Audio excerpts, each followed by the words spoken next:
Welcome to the Letter Room, a place where we revisit the forgotten and untold letters of history. Today, we turn to a genius, a brilliant soul who arrived in this world just a little before his time. Born on December 10, 1815, Augusta Ada Byron entered the world as the daughter of one of England's most celebrated and controversial poets, Lord Byron. Her mother, Lady Anne Isabella Milbank, was a mathematically trained aristocrat who had grown disillusioned with Byron's volatile temperament and poetic excesses. When Ada was only a few weeks old, her mother left her father, never to reunite. Lord Byron left England shortly thereafter and died in Greece when Ada was 8, leaving behind only a name and a myth. Fearing her daughter would inherit her father's dangerous imagination, Lady Byron raised Ada under a strict regime of logic, science, and mathematics disciplines considered unusual, even inappropriate, for girls in early 19th century Britain. Ada, however, thrived under this guidance. By her teenage years, she had developed an astonishing capacity for abstract thought, especially in mathematics, and became fascinated with machines, flight, and the metaphysical implications of number and motion. It was through her mathematical pursuits that Ada came into contact with Charles Babbage, the father of the computer. Babbage had conceived of a mechanical calculator called the difference engine, and later a far more ambitious machine, the analytical engine, which could perform a variety of operations through the use of punch cards, an idea astonishingly similar to the programming of modern computers. In 1842, the Italian mathematician Luigi Menabrea published a paper in French describing Babbage's analytical engine. Ada was asked to translate the paper into English. More than just a translator, she added her own set of notes, longer and more substantial than the original article, which included what many historians now consider the first computer algorithm. Her notes didn't merely describe the machine, they explored its potential. She imagined the engine composing music, producing graphics, and manipulating symbols far beyond arithmetic. Ada understood that computation was not about numbers. It was about patterns and logic. This insight set her apart in an era that couldn't yet imagine the digital world. Ada Lovelace foresaw it. While the analytical engine was never built in her lifetime, her writings laid the philosophical and technical foundation for what would become computer science. She bridged the gap between the mechanical and the conceptual, between technology and poetry. Indeed, she referred to her approach as poetical science, a fusion of imagination and intellect.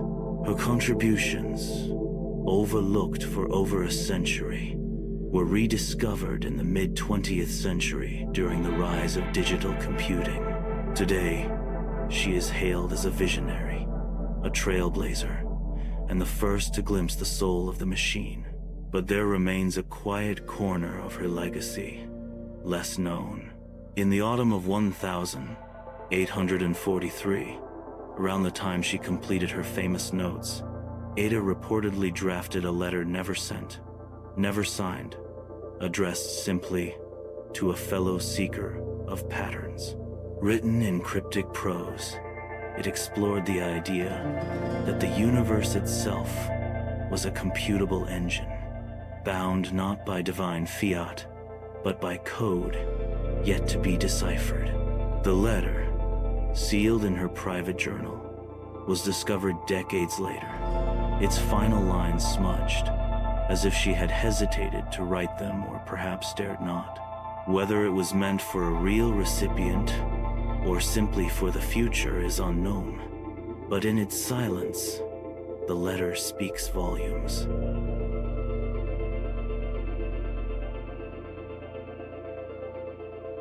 to an unknown mathematician, I write to you, whoever you may be, who shares my fascination with the boundless possibilities of numbers. I know not your name, nor whether you walk among us now or in some future age, but I address you as one who might understand what I scarce dare to dream. My work with Mr. Babbage's Analytical Engine has opened a door to a world where machines might think not as men do, but in ways that surpass our feeble calculations. This machine, a mere contraption of gears and levers to some, holds the promise of a new science. It could compute not only numbers, but music, patterns, even ideas. I have written notes, published for the world, yet I fear they are but a shadow of what I see in my mind's eye. Can a machine dream? Can it create? These are questions I dare not ask openly, for they would deem me mad, a woman who presumes to trespass in the realm of men. I write this letter, though I may never send it, for the world is not ready for such thoughts. You, unknown friend, may be the one to carry this vision forward. The analytical engine is more than a tool. It is a canvas for the imagination, a bridge to a future where computation reshapes our understanding. If you read this, take up my challenge. Explore what lies beyond the numbers, and let not prejudice dim your ambition. Yours, in the hope of discovery, Ada Lovelace.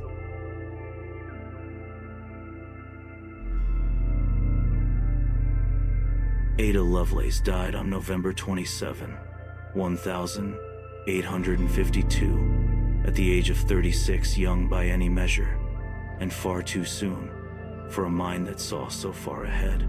The official cause was uterine cancer, but the truth is more tangled. A lifetime of physical fragility, bouts of illness, opium-laced treatments, and the emotional strain of being a woman out of her century. In her final months, she was bedridden, consumed by pain and distance, both physical and intellectual, from the world that never quite knew what to make of her. She was buried beside her father, Lord Byron, the poet she never knew in life but to whom she was forever compared.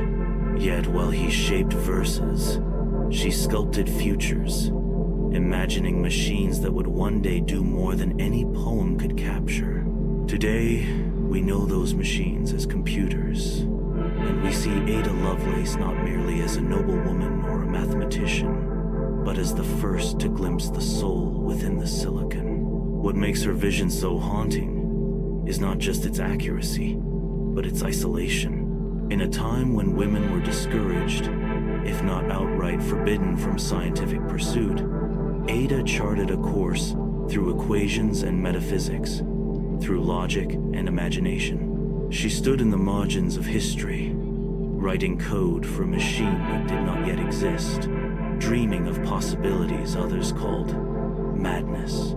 She envisioned a future where technology would not just calculate, but create, where it would compose music, manipulate images, and simulate life. And yet, that final letter, addressed to no one, or perhaps to everyone, remained hidden, unsent. Why? Perhaps because the world of 1843 was not ready. A woman speaking of pattern, logic, and the mechanization of thought might have been dismissed, ridiculed, or worse. Her gender was both her burden and her brilliance. She walked the line between what was expected and what was possible.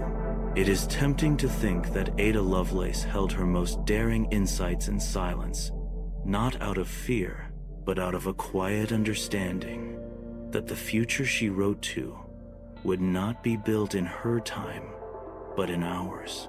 And so she left her words in the dark, like seeds beneath frost, trusting that one day someone would find them and listen.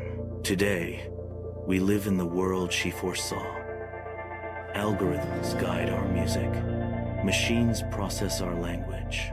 The abstract dream of a woman in Victorian England has become the framework of the digital age.